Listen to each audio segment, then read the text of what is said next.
Halo teman-teman semua, sekarang saya ingin melanjutkan pelajaran kita tentang parts of speech. Seperti yang telah kita ketahui, parts of speech itu ada 8, yaitu noun, pronoun, verb, adjective, adverb, preposition, conjunction, dan interjection. Nah, untuk lebih memperjelas pemahaman teman-teman, saya akan memberikan contoh-contohnya supaya teman-teman bisa semakin mengenali bagian-bagian dari parts of speech tersebut di dalam kalimat. Sekarang ini kita masih dalam taraf pengenalan part of speech dalam kalimat. Nanti setelah teman-teman sudah bisa mengenali bagian-bagian itu, dalam percakapan dan menulis akan jauh lebih mudah. Ketika saya menerangkan contoh-contoh itu, teman-teman jangan berfokus pada istilah-istilah dulu, ya. Kalau teman-teman berfokus pada istilah-istilah, akan menjadi sulit karena teman-teman berpikir, ini apaan sih, ini apaan sih? Nah, jadi jangan fokus kepada itunya dulu, fokus kepada contoh-contohnya. Yang penting teman-teman tahu dulu, contoh dari noun itu apa, contoh dari pronoun itu apa, contoh dari adjective itu apa. Ya, itu saja difokuskan. Karena kalau teman-teman memikirkan istilah-istilah yang lain, akan repot. Nah, video ini juga saya buat sekaligus untuk memberikan kosakata-kosakata yang baru atau vocabulary kepada teman-teman.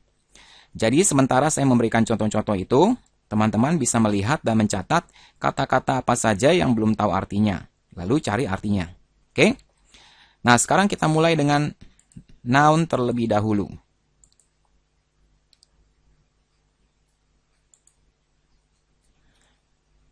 Noun itu adalah nama dari orang atau tempat, benda, gagasan, quality, ya kualitas, atau event, peristiwa atau acara.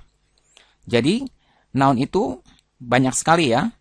Ada person, ada place, ada thing, idea, quality, atau event. Nah, kita lihat contohnya satu persatu.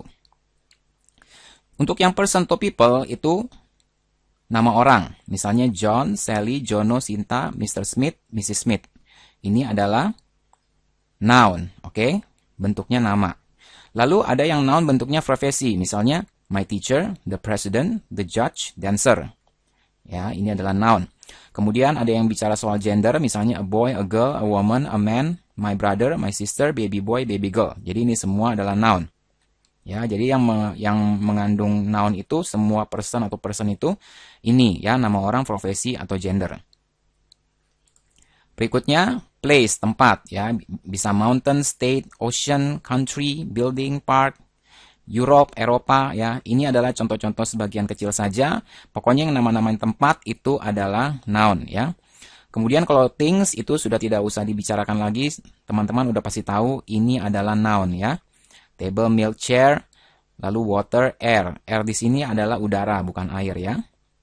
Lalu gagasan atau konsep ya, misalnya freedom, happiness, love atau hate, democracy, friendship, justice, philosophy. Ini semua adalah noun. Lalu ada kualitas ya, seperti beauty, bitterness, goodness, kindness, patience, cleverness, greatness. Ini semua adalah noun. Oke? Kemudian selanjutnya adalah event, yaitu party, concert, funeral, meeting. Lalu ada nationality, kewarganegaraan ya. Indonesian, American, Spanish, Egyptian, Chinese. Ya, ini semua adalah noun. Nah, perhatikan teman-teman, jika yang namanya noun yang berbentuk nationality ini ditautkan dengan noun, maka dia akan berubah menjadi adjective. Ya, misalnya Indonesian food. Nah, ini kan food di sini adalah noun. Ketika Indonesian ditautkan dengan food, Indonesian di sini berubah menjadi adjective karena menjelaskan foodnya. Makanan mana nih? Makanan Indonesia. Ya, kemudian sama dengan Spanish dancer, karena dia dirandengkan dengan noun dancer, Spanish di sini menjadi adjective. Sama juga dengan Japanese dance dan Balinese beach. Kalau teman-teman buka di kamus, kalau ketik American itu akan terbuka dan akan dikasih tahu bahwa itu bisa berbentuk noun atau berbentuk adjective. Ya, dia akan berbentuk adjective berubah jika direndengkan dengan noun. Oke. Kemudian ada yang namanya subdivision people, yaitu orang-orang yang ada dalam satu negara ya, suku-suku gitu. Misalnya Javanese orang Jawa, Sundanese orang Sunda, Maduris orang Madura ya, Balinese orang Bali, Cantonese orang Kanton. Biasanya untuk menambahkan mengubahnya menjadi suku-suku itu tinggal tambahin nese aja begini ya. Seperti itu. Ya, jadi kalau melihat seperti ini adalah noun. Oke, kemudian kita lihat yang berikutnya itu day, hari-hari, misalnya Sunday, Monday, Tuesday, Wednesday, dan seterusnya. Itu adalah noun. Kemudian ada action, celebration, massage, ya, pijit ya, ini. Exchange, vacation, ini juga adalah noun. Kemudian negara-negara, Indonesia, United States of America, England, Japan, Korea, Malaysia, ini semua juga adalah noun. Lalu berikutnya, mata pelajaran sekolah, misalnya mathematics, physics, economics, linguistics, politics, ini semua juga adalah noun. Kemudian orangnya juga, itu adalah noun ya, mathematician, ahli matematika, physician, ahli fisika, ekonomis, ahli ekonomi, linguist, ahli bahasa, dan politician itu politisinya. Ya, jadi kalau teman-teman melihat semua contoh-contoh tadi, itu adalah noun. Ya, yang tempat, nama, dan sebagainya itu. Oke, sekarang kita lanjut berikutnya kepada yang pronoun.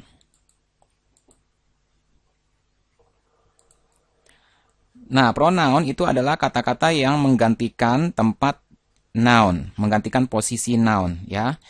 Seperti apa maksudnya? Seperti ini. Contohnya di sini ada John got a new job. John di sini adalah noun. Kalau kita mau pakai pronoun, maka dia akan menggantikan John itu dengan he, ya. Sama children, ini juga anak-anak, pronounnya diganti menjadi they, ya, menggantikan noun di sini. Ini ada satu contoh lagi, misalnya Tom is a teacher, he teaches mathematics, ya. Dalam penulisan bahasa Inggris, mereka tidak mau menulis Tom is a teacher, Tom teaches mathematics. Mereka tidak mau ada yang double di sini, jadi mereka menggantikannya dengan pronoun. Jadi Tom is a teacher, he teaches mathematics, he di sini ketahuan adalah si Tom ya, karena menggantikan posisi noun Tom tadi menjadi pronoun di sini. Oke, itulah maksudnya pronoun itu fungsinya menggantikan posisi noun ya.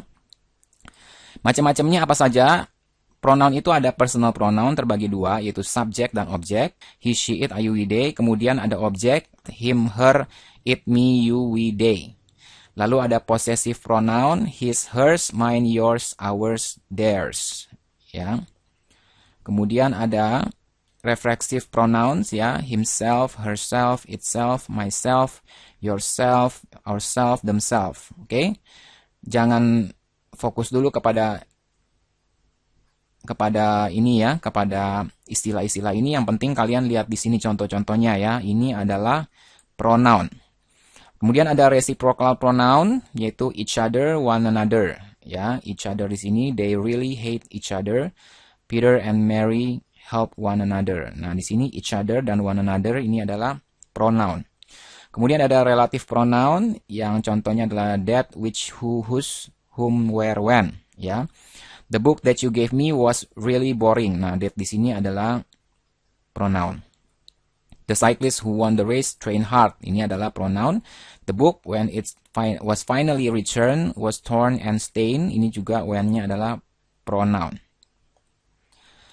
Oke, berikutnya demonstrative pronoun yang pakai tunjuk-tunjuk ya. This, that, this, those ya. This is a new car, those are books. Nah, this di sini dan those di sini jabatannya adalah pronoun ya.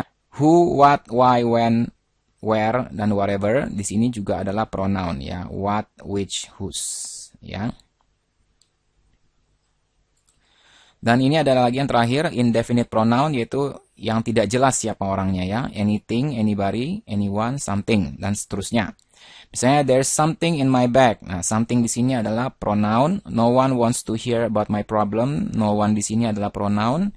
Somebody at my lunch. Somebody di sini adalah pronoun. Ingat, kalau ada kata-kata yang tidak diketahui artinya, bisa cari di kamus.